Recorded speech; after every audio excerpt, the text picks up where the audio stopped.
Nous sommes de plus en plus souvent déçus par les institutions desquelles nous dépendons. Banques, bureaux publics, écoles. Nous n'arrivons pas à leur faire confiance. Cette déception est souvent égalée par l'insatisfaction des personnes qui travaillent dans ces institutions. Les contraintes quotidiennes qui leur sont imposées ne leur permettent pas d'exercer leur métier avec plaisir et dévouement. Personne n'est satisfait, ni les professionnels, ni leurs clients. Comment sortir de cette impasse? Mind Parachutes, à chaque idée des nouveaux horizons. La sagesse pratique de Barry Schwartz et Kenneth Sharp. Généralement, afin de s'assurer que les gens font bien leur travail, deux outils sont utilisés. La définition de règles strictes qui indiquent aux gens ce qu'ils doivent faire et comment, ainsi que des mécanismes de contrôle pour vérifier que les règles sont bien appliquées, et la définition d'un ensemble de primes qui encouragent des bonnes performances en récompensant les gens. Règles et primes, bâtons et carottes. Quoi d'autre? Au vu des résultats produits, règles et primes sont insuffisantes pour cultiver une ambiance de travail motivante et performante. Elles laissent de côté quelque chose d'essentiel, ce que les philosophes grecs Aristote appelaient la sagesse pratique. Comprendre comment améliorer nos pratiques et nos choix du quotidien est le sujet du livre La sagesse pratique de Barry Schwartz et Kenneth Sharp. Souvent, nous pensons à la sagesse comme quelque chose de théorique, d'abstrait, un don réservé à quelques heureux. Aristote, au contraire, était convaincu qu'il ne s'agit pas d'avoir des convictions sur ce qui est bon ou mauvais dans l'absolu, mais de savoir trouver la bonne manière de faire la bonne chose dans une circonstance particulière. Il s'agit de répondre à la question « Qu'est-ce que je fais ici et maintenant ?» Tout le monde a la capacité de développer la sagesse à condition d'avoir la possibilité de la cultiver. La clé n'est pas d'établir et suivre des règles morales, mais de bien réaliser une certaine pratique sociale, être un bon ami ou parent, un bon docteur, un bon citoyen. Pour cela, nous avons besoin d'apprendre et développer des traits de caractère comme le courage, l'équité, la générosité, la bonté, l'intégrité, la maîtrise de soi, l'ouverture d'esprit. La sagesse pratique combine compétence et volonté. Avoir les compétences sans la volonté de bien faire peut porter à la manipulation des autres. Et la volonté sans compétence porte à tâtonner de manière inefficace. Les compétences nécessaires à la sagesse pratique ne s'apprennent pas de manière théorique, en lisant un livre. Elles sont développées à travers la pratique. C'est pour cette raison que nous associons la sagesse avec l'expérience. Et travailler pour recevoir une prime est très différent que de travailler pour atteindre l'objectif ultime, la finalité d'une activité.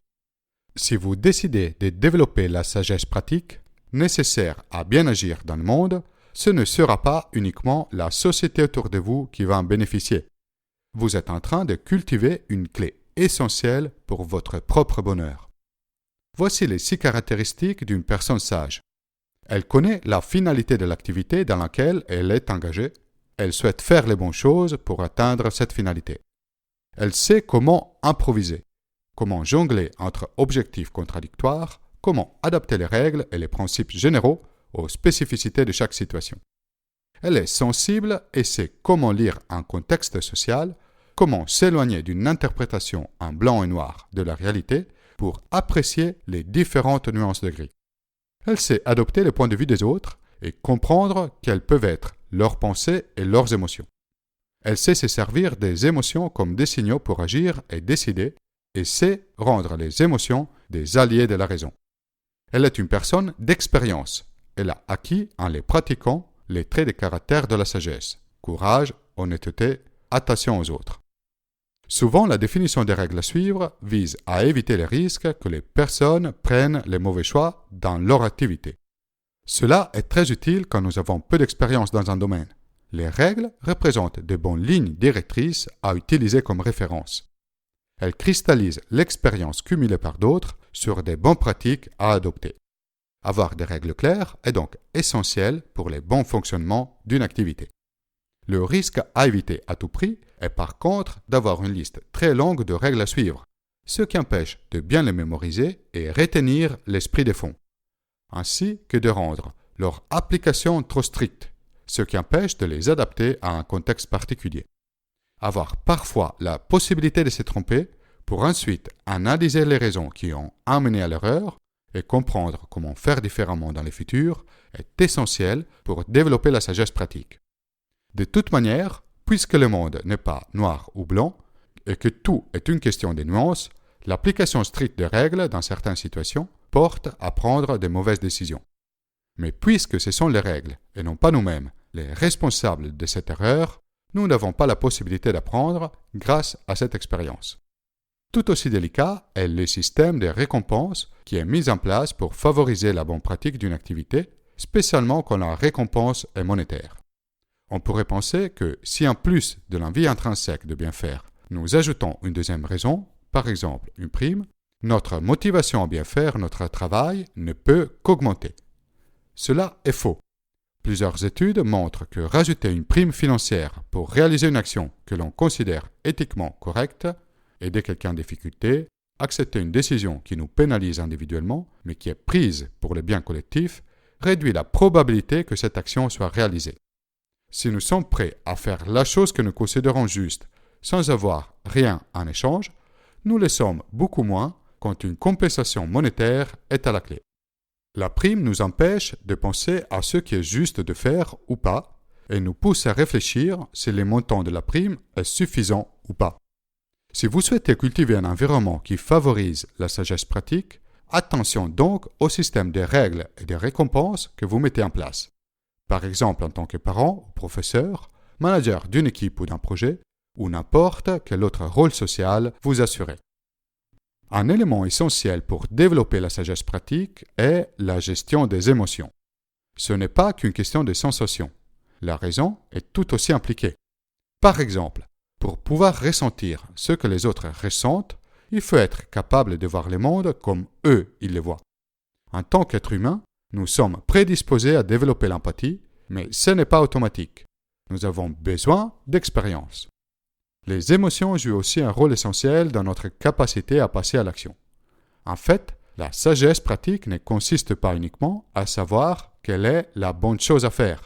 Il faut aussi être motivé à agir en conséquence. Si la raison joue un rôle de premier plan pour prendre une décision posée et efficace, ce sont nos émotions qui nous poussent à agir. Cette alliance entre raison et émotion, qui rend possible la sagesse pratique, se développe à fur et à mesure que nous essayons de comprendre ce qui se passe chez les autres, chez nous-mêmes, et de parfois se tromper.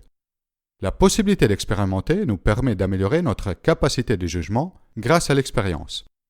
Cumuler des expériences, avancées par l'approche essai-erreur, indispensable au développement de la sagesse pratique, est souvent fatigant et frustrant. Alors, pourquoi s'embêter? Une première raison peut être le sens du devoir. Nous faisons des choses, même difficiles, juste parce que nous sommes convaincus qu'il s'agit des bonnes choses à faire, pour le bien des autres et de la société.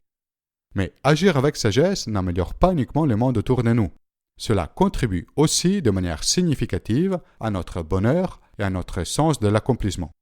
D'après plusieurs études, les facteurs principaux qui contribuent au bonheur sont une sécurité physique, psychique et matérielle, être en bonne santé, et vivre dans un environnement qui assure notre liberté personnelle. Deux autres aspects sont tout aussi essentiels. Faire partie d'un réseau social qui nous fait sentir très connectés aux autres, ainsi que de réaliser un travail dans lequel nous nous sentons engagés et dans lequel nous trouvons un sens.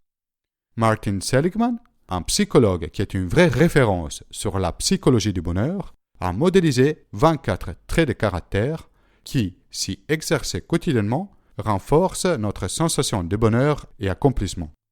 Il s'agit de qualités comme la créativité, la curiosité, l'envie d'apprendre, le courage, l'honnêteté, la joie de vivre, l'intelligence sociale, la gentillesse et le leadership. Il a organisé ces traits en 6 vertus: le courage, l'humanité, la justice, la modération, la transcendance et la sagesse. D'après les auteurs, la sagesse joue le rôle de chef d'orchestre parmi les autres vertus. Et les caractéristiques qui permettent le développement de la sagesse sont les mêmes d'un travail à la fois engageant et riche de sens. Attention, ce n'est pas tant le travail en lui-même qui permettra de cultiver ces caractéristiques ou pas, mais c'est plutôt l'état d'esprit avec lequel nous les réalisons ainsi que l'environnement dans lequel nous agissons. Comment pouvez-vous adopter votre environnement pour pouvoir cultiver la sagesse pratique?